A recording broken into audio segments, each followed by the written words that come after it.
Like originally, I don't know how true this is, but back in 2008, when they initially started to make this film, Nawazuddin Siddiqui was supposed to be the main actor. I think that would have worked against the film. I think I would Yes. have just seen Nawazuddin Siddiqui and appreciated his acting skills and blah blah, like comparing it to his other work and seeing how great he is in this particular role. Blah. I didn't have any of that. This guy was brand new, didn't know him. He was more of a physicality more than a man itself. I really like that. Like also what you said about the kids. I loved how natural they were in their acting. So Mhm. kids acting in movies is a bit Yeah. weird sometimes, and if I'm not sold on the child actors, I get taken out of the movie so quickly. And I was not taken Mhm. out of the film. This was amazing. Like you said, the banter was perfect. It was like talking about random things, talking about kids stuff. And I got the relationship between the elder brother and the younger brother straight away. Do you know what I mean? That was Yeah. like really good writing, very succinct. They were talking about random stuff, but stuff was quite, pertinent to understanding these characters. But the main thing is, as soon as the movie started, I knew this was my kind of movie because of the first shot. I don't know if you remember, it was the mansion in Mhm. rain with the lady standing in the Yeah. bottom left hand corner, kind of in the center of the frame, full of negative space. And this is what the story is all about. This mansion is what the story is all about. Mhm. And the movie starts from there. Beautiful. And I was like, okay, I like this. Let's go. Let's do this. And then it goes into the story like straight away. And there's some obvious things. So before we even get into that, let's talk about how the movie opens. So it starts with a quote from.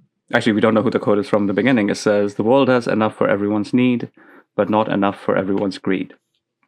Anytime a movie starts with a quote and then reveals who the quote is by, and in this instance, is by Gandhi, it kind of telling you it's telling you that this is the thesis of the entire movie. So Mhm. watch the movie with this in mind. Yes. As soon as it did that, I was already expecting the movie to go down that route. I love the quote, nothing wrong with the quote, but I really wish they didn't start the movie that way, man. I really wish I figured that stuff out all on my own as an audience. I felt like the movie did not trust the audience to just understand it. What was the point of that quote? There was no point of that quote. It was just a cool quote. That was it. And I'm a big supporter of starting a movie in a, like you said, create a sense of mystery. Like imagine the movie starting with just a shot of the mansion without that quote. You wouldn't know where you are. But as soon as I started with the quote from Gandhi about greed and showed me a shot of the mansion, in my mind I started thinking about, oh, what could be in the mansion?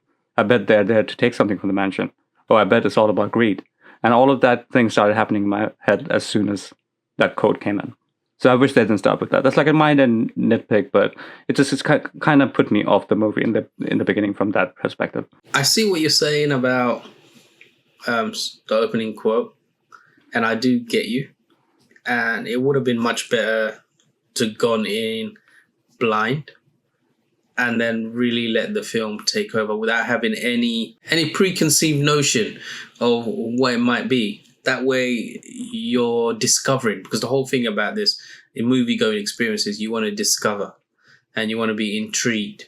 Mm-hmm. um, but at the same time, I guess it was a more like a hook. So it's like you see the quote, and then it makes you feel some way, and then you see who it's from, and it really punches you, and you're like, oh wow. That's true. That's true. Yeah, and then you go, because I think from us film lovers, we'll be like, yeah, if I'm gonna go and watch a movie, I want to enjoy the experience. I want to be sold and really go with the journey and see where it leads me and what I discover. But with most people, which is, I guess the mass audience, they need to be hooked.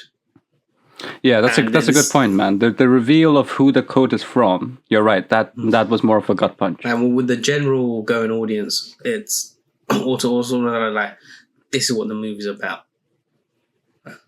And they're like, yes, okay, I want to see it. So they have some sort of inkling, because some people go to a movie and they may, not know what's going on and not be able to follow it within the first few minutes, and they'll be like, okay, I'll give up now. Yeah. So True. from our point of view, yeah, it would have been so much better if they just left it out, or if they just had that right at the end, like a full stop stamp on saying this is where humanity is. Yeah. I would have preferred if one of the characters said it in the movie. Yes. Does yes, that make it would sense? have been more powerful. Way more powerful. It would have given consent that people were, because it was already happening during the freedom struggle. So Gandhi would have been around and active during that time. So it wouldn't have been completely. I mean, even if a character was saying in the background while he was in the marketplace, and you can hear someone giving a speech, and he said, Gandhi says that there is enough for all of us, but blah blah whatever. I mean, it could have been a little side thing and just show the character walking past that person giving the speech to show that he doesn't give a crap about any of that. He's completely focused on his own selfish needs. That it's just a really small nitpick. I don't really mind that much. You know what? Okay, I'm going to go on a little bit of a tangent again, just so you know, the audience, buddies, Bhais, Behnos, we're going to do this a lot because that's how our brains work. We go on tangents. So the reason I didn't like this opening quote is when I was much younger. I remember I couldn't have been more than 10 years old. I saw Predator. And back in the days when we used to watch movies, it would be just on TV. Should not have watched it as a kid. Very scary movie. Still has has effect on me. But if you've seen The Predator, you will know the opening starts off with an alien spaceship crash landing on Earth. So there is some alien stuff about to happen. When I watched it for the first time, I had missed that part, and I started when Arnold Schwarzenegger's character comes in. And that's when the credits are happening. So for all I knew, that was the beginning of the movie. I thought I watched it from the beginning. So when they go into the jungle, and they're like, oh, there's something out there, I have no idea there is any alien to expect. So when the alien did show up, I was like, what the hell is happening right now? I thought this was like an Arnold Schwarzenegger Commando Rambo kind of a movie with them fighting the Vietnamese, Viet Cong and all that stuff. And when the alien came in, I had no idea what movie I was watching. And it was a great experience for me. I still hold that as one of my favorite experiences as a kid watching a movie. I like it when movies don't spoon feed the audience from the beginning. Like you were saying in the last episode, that a movie is much better told if it's told in the right way. Edited in a slightly different way. The effect of that movie and the story is completely different. So I feel like if the whole greed thing was taken away, and it was just the subtext of the movie, this movie might have been more, I would have leaned into the story a little bit more. I would have been more invested and engaged in trying to figure out, is this guy truly greedy? Or is he just doing what his ancestors have always done before him? Is he just stuck in a loop of some kind? I would have questioned all this. But because that quote started, I knew that this guy was greedy. And I didn't think much about it because the movie told me. I get the point that it would have been so much better if you just started with nothing, a blank canvas, and then they take you on a journey. I don't believe that, greed should have been a subtext. Yeah, it should have been there on the forefront. But I do believe that it should have been shown through the character's evolution of the character in terms of how he gets to the greed. And I guess this is where it comes down to, I'm thinking of King Midas. Mm-hmm. Yeah. Midas with the whole the whole gold thing and everything. Mm-hmm. And I think that's what it should have. And they almost showed that where he started getting too big for his bridges and partying in the quarters and all that. So I think that would have been great where we just see a character. It's almost like a character study. Yeah, because that's eventually what we are. We are human beings and we are flawed people and we all have greed. But it depends on how much you let that greed get you carried away with you. Yeah. So it was almost like you could have just done a character study of Vinayak where he just goes on this whole greed journey and how it just spirals out of control. And then through there, we're like, oh my God, this guy's super greedy and look what he's doing for greed. And I mean, don't get me wrong, I still got that and I have a lot to say about that because his greed is wow. Dude, I mean... Actually, let's talk about that because, okay let's talk about start from the beginning then. So... Mm-hmm. What was your first experience? So, like, what were you trying to figure out? Because in the beginning, there's a scene with the old man, and then it goes to the scene with the kids, and then you hear this mythological old woman that has to be fed and all that stuff. So, tell me what was going through your mind as the story was being introduced to you. Well, straight away, I got the fact that from a horror point of view, they're cursed because he explains that, and the fact that these people are all greedy and really want to go after that one coin. Oh, sorry, you're right. I forgot about the curse thing in the beginning, because the movie doesn't even start with the old man, does it? The movie starts with the story of Hustler. Yeah, sorry. Yeah, so let's start with that. So what did you think about that? So because I didn't know about Hustler, right? I thought it was one of those many, regional stories I'd never heard of, and I thought Hustler was a real story. It turns out it was completely made up, and I did not need to do any research on this. But I love the story that it felt like it could have been a real mythology. Like, it was so real. I was like, okay, yeah, this sounds like a story that you would hear growing up. Mm-hmm. So that's what I thought. Well, but bottom line, this is the way I would sum up the movie.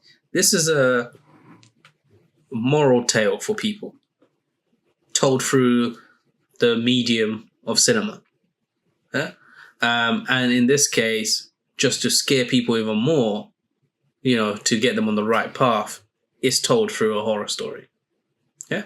But ultimately, it's a moral tale that anyone would tell their children, their parents, that you told, just to say, look, be grateful.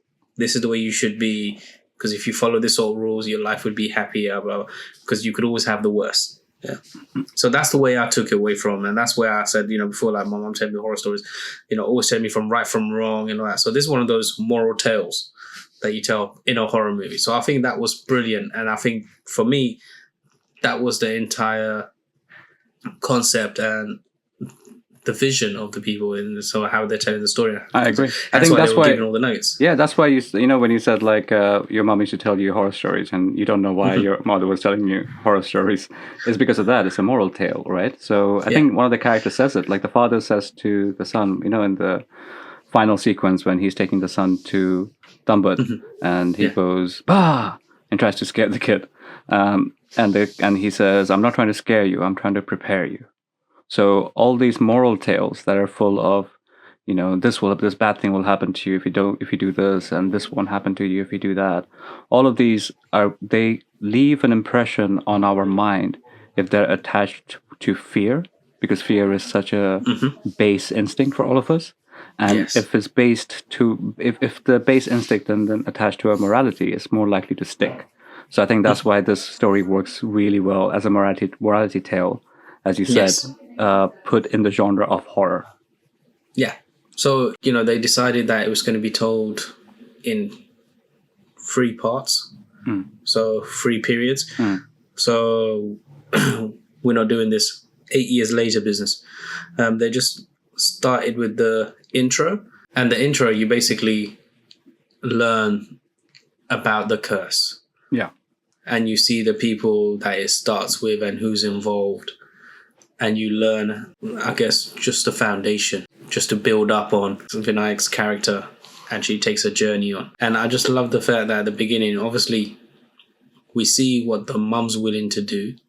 And then what the children are sacrificing. Because you're taking care of someone else's grandmother that person doesn't want to take care of. So look at what you're already doing just for that one coin. So we see how that comes across. And then, the youngest son has an accident and passes away. Even during loss, the Vinayak's character is so greedy. Yeah. All he cared about is just going back. Yeah. And saying, we inherited the mansion. Let's go back and ask the old woman. We'll make her tell us what. It's like, your brother just passed away, mate. And we got a sense of how selfish and greedy he was in the earlier scene with the food. Like, he was willing to let his younger brother go in to feed the old lady. Almost like a canary down the coal mine kind of thing. Like, I'm willing to let my younger brother take the risk. I'm not willing to do it. So you could kind of get a sense of what kind of character he is from then. There was an interesting line that the mother says as well, doesn't she? She says, what does she say about the gold coin?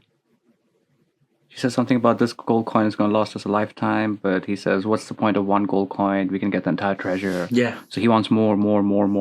So the greed is like the hunger, that the hustler hunger. It's never going to be satiated. But the thing with that, though, is this. I mean, this comes back to what you said about the the brother and the food. So you took it as he's not going to do that. I saw it as he doesn't care. He has no care in the world for this old woman or even people in general.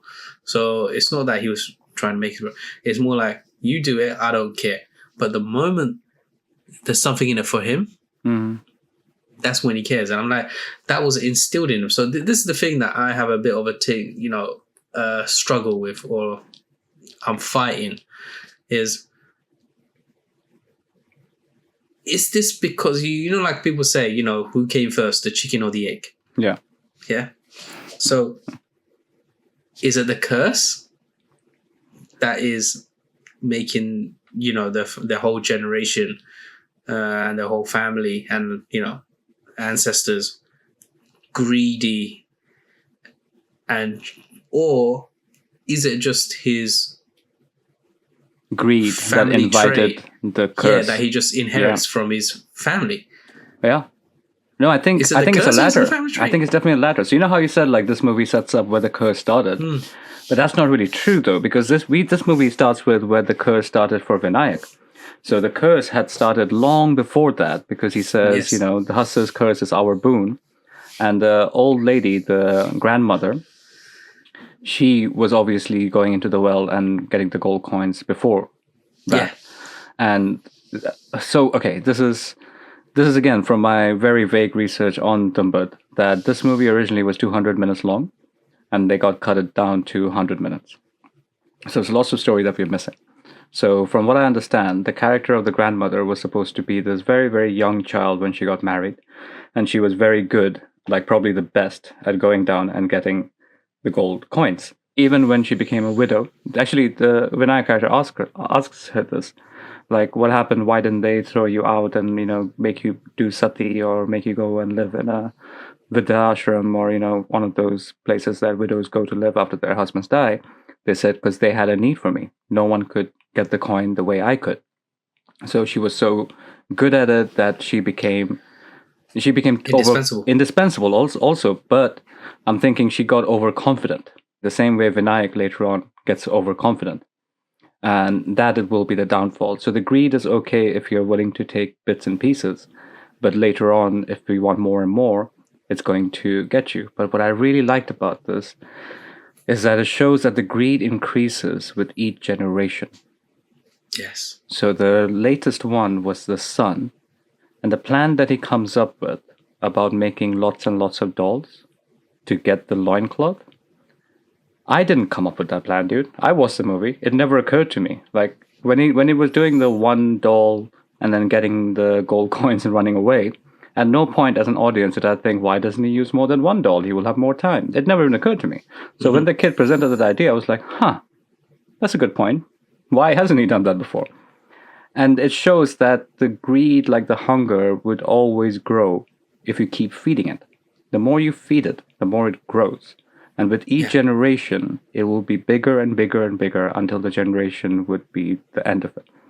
So it adds a lot of layer to it, and I feel like there is a lot more mythology that we are not privy to. And the story only had like 100 minutes to tell all of this. So I think the generational curse has been explained in a way that it is something that was there before we got introduced to the Vinayak character, and it would have continued if the kid hadn't, in the end, I love the way it ends, and he sees the pain in the father's face, and the father is forcing him to take the loincloth. Like, this is what you wanted, right? And then when he sees what it has done to his father, he finally is, I guess, has to face what he has to give up in order to gain this loincloth. And, the unlimited supply of gold. And he decides not to take it. And I love that Vinayak has a smile on his face in that moment, because he is finally happy that his son is not going to be like him. Although he did nothing to set that kid on the right path. But that's the thing. He was just continuing the family tradition, man. Yeah. Well, that's what I'm saying. It's like he just fell into the same trap. His mum was the mistress. Yeah. And it's not like they were married or anything like that. Hence why, they were shunned in the village. No one really respected them. No one really liked them. Even she said that no one likes that. Once Sarkar passes away, Where we no one likes us, no one gives a crap about us. So you're doing that. And then he goes on to have a mistress. Okay? And then the kid's seeing that, growing up with that, what does he do? He goes and makes a play for the mistress as well. Yeah. And then rather than talking to him and everything, you beat him up. Yeah. And then what you do? You take him to a quarter, bro. Yeah. Again, that's what he knows. I mean, that's just it, right? Our fathers can only teach us what was taught to them. And it was showing how the same thing is going to keep repeating itself. So there was a line by the grandmother that I really, really like. Not going to that mansion is your choice, but after that, you have no more choice. Essentially, it's like you're gonna start a snowball effect that you won't be able to control. But you still have a choice. You have the choice not to be greedy. But once you make that choice, once you've let the greed inside of you, you have no choice because you're forever going to have to feed that greed. And then she follows that up with, विरासत में मिली हुई हर चीज पर दावा नहीं करना चाहिए। मैं नहीं करूंगा तो कोई और कर लेगा। लालची है तो यही तो गुण है मुझ में।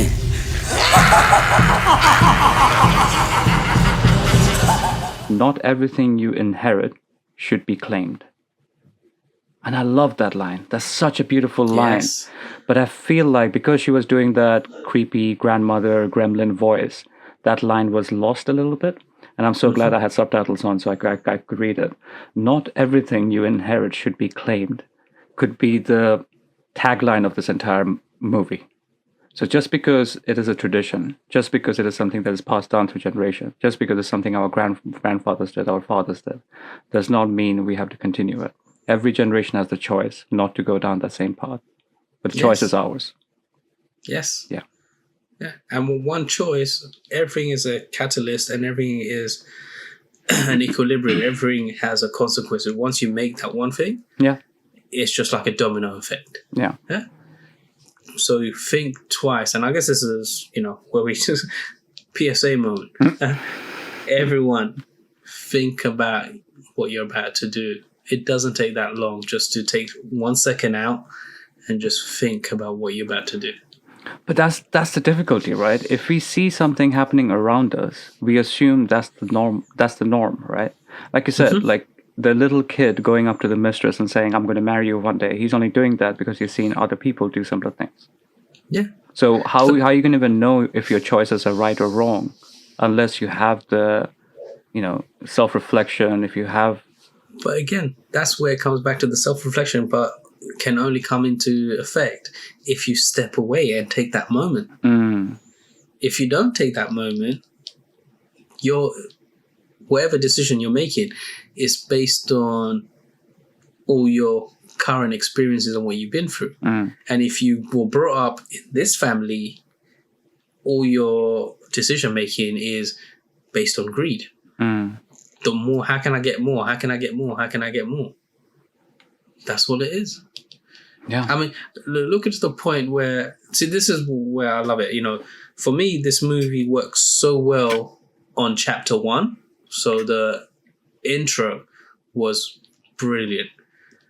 The chapter 3, the outro, the ending was really nicely done.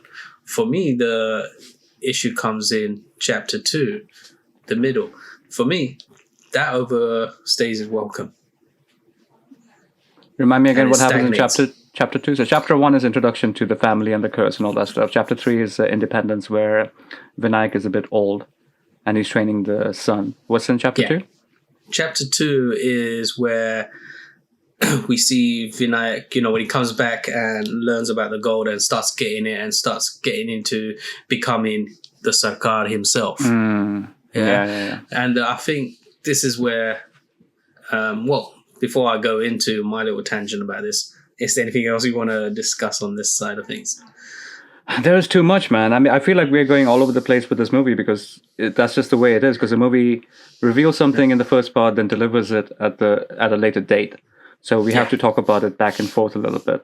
But just to kind of point out the Sarkar part, I love the fact that the old man was called Sarkar, And then later on, like you said, Vinayak became the Sarkar in a sense, like he became the governance body. Like he became powerful enough to, control his environment because he was so rich. And then in the third act, that power was taken away from him because India got independence. And then the governing power was essentially the Indian Sarkar, which is the government. So you kind of see like how at one point he had no power, then he had the power, then the power got taken away from him. And the same theme continues with him because of his age. When he was young, he was so gung-ho about getting the treasure, but he was physically weak, so he couldn't get the treasure. When he got a bit older, he was physically strong, because the first shot you see of him, he's a big, burly man. You kind of get that he's a presence. And then he has the strength and the resources to go and get the treasure. But in the third act, he's an old man now. He no longer has the strength. You see him struggling. You see him not being able to climb the rope so much. So the sadness of him comes back. So they're reflecting the lack of power to the gain of power to the loss of power in two different ways here. But yeah, after that, tell me about the act two. What didn't work for you? Well, for me, this is the thing. Like I said, the movie is really well made and well constructed, and I really like the way they did, chapter 1, chapter 2, chapter 3, because initially it was supposed to be 3 separate stories, as in like different stories all the way through. Oh, you're right, yeah. Yeah, and then they decided that the crux of it would be the Vinayak's character, and they would use that to tell the stories, and therefore they decided, okay, we'll do part of chapter 1, chapter 2, chapter 3, and they do it. So it makes it one movie, one cohesive. Because I think the best thing you should take away from this is don't try and save something for, a sequel or anything like that. Because you never know if it's going to do well and all that stuff. And I don't know about sequel, but I think you're right about it being 3 different stories, because from what I remember, initially it was supposed to be an old man sitting in the Tumbbad bus station. Yeah. Is that what you're talking about? Yeah, in that, he was going to tell the story. It's like an anthology story. It would have been 3 stories in the same movie, but it would have been 3 different characters. And I don't think that would have been as powerful. No, that's what I'm saying. Yeah. So I love the structure of it. Yeah. The only thing is I feel chapter 2 wasn't as strong and wasn't written as tightly as it could have. So therefore, to me, the film could have been shorter. I say this because, to me, when you're trying to develop a story or develop a character, simplicity is key. Yeah? The simple answer is most certainly always the right answer. And also, if you go through the simple character traits rather than trying to conjure up something complex, something smart, you're doing nice. Yeah, you're doing the right way and you're not overcomplicating things. And since we're looking at the greed, it looks at, how Vinayak changes by getting 1 coin, 2 coin, 3 coins not enough. Yeah. And then he wants more coins. And then each time you just keep coming to see. And at one point they do that montage where coins. But I'm like, that's all good. But then the money lender, the opiate dealer, I just thought, okay, to give him is a simple case of, I guess the best way I could say it is, from a Hindi point of view, lalchi. Yeah? If you're a money lender, and I see someone constantly coming in with gold coins or gold bars, I'm obviously going to be intrigued. And now I'll be like, well, how do you get this? And I'm asking questions, and I'm like, well, instead of me cutting you in as the middleman, why don't I just find out where to get it and it's mine? Yeah. So if you do that simple route, there was no need for the British soldier side of things, where he's like, I could give you the contract if you do this, because that was almost egging on the money lender to actually get the greed. I'm like, no, your greed was already there. Yeah? Interesting. Yeah, well, when you saw the gold coins and you keep asking him, well, where'd you get it? And he's like, Khandani. And he's like, oh, well, why don't you get more? And he's asking, and then that's one side of it. So you could have just removed that whole subplot. And then the other thing is where he introduced his daughter-in-law as a mistress. Yeah.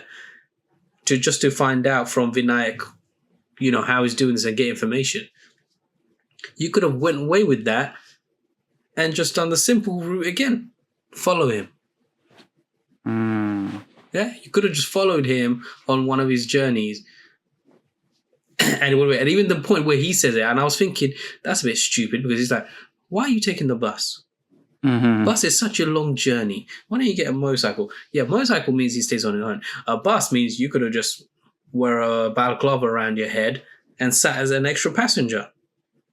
And you could have gone exactly where he was. I see what you mean. Okay. Because that way, that whole chapter 2 could have been more streamlined and more focused on the character, and it keeps things simple. And I think that would have worked so much better. That's a good point.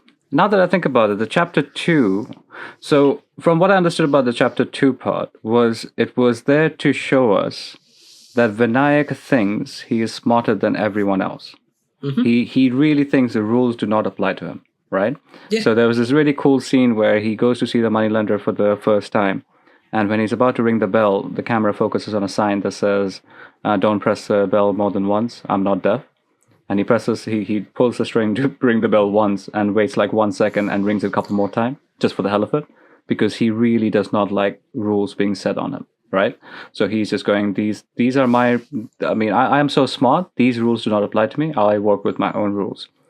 What I liked about the relationship between him and the moneylender is that it kind of shows that's the only really horrible thing that he did, if you think about it, right? Because Vinayak otherwise does not do anything that bad. No. There was another bit. And this is where I guess the Asian sensibilities comes in. I've always been taught to respect my elders.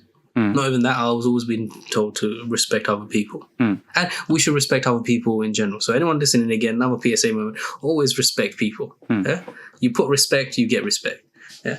Even if you don't get respect, it doesn't hurt you, man. Giving respect is free. Exactly. Giving respect is free. But the point is I felt what he did. Yeah? Because you're forgetting the part where he flipped it. And the thing is, in life, no matter how much you climb up, do not belittle someone else. Doesn't matter if they were doing it in the wrong place, because he still went to the money lender for money and for support. Yeah. And then as soon as he became, and you know that bit where the money lender was facing hardship and he just looked at him, when he went to his house, and he was leaving, and he goes, you look like you're in trouble. You look like you need some money. If you need anything, don't hesitate to ask. I can give you. But that's interesting. I saw that as a good thing. Like he said, I won't even charge you interest. Nah, bro, that's a slap in the face. I mean, depends if you take it that way. But if the moneylender literally just went to him and said, look, I want to get the license for opium business. Can you just give me the money? Vinayak would have just given him the money. That's the way I saw it. But what he wanted was not the golden egg. He wanted the golden goose. Yeah. And that's what Vinayak was not into. But that's the thing. The greed comes into that. But that's what I'm saying. Like, it's like, even you could have left all of that subplot and you could have just focused on the fact that he wanted the gold. Yeah? But even then, it just shows Vinayak's character where he's gotten so big for his bridges. He's like, I don't really care. Like, you could have talked out. You could have simply talked to him, and he could have been on the level you were there for me when I needed help. If you are in trouble right now, because I can look like you're stressed on your face. If you need something, I'm here to help.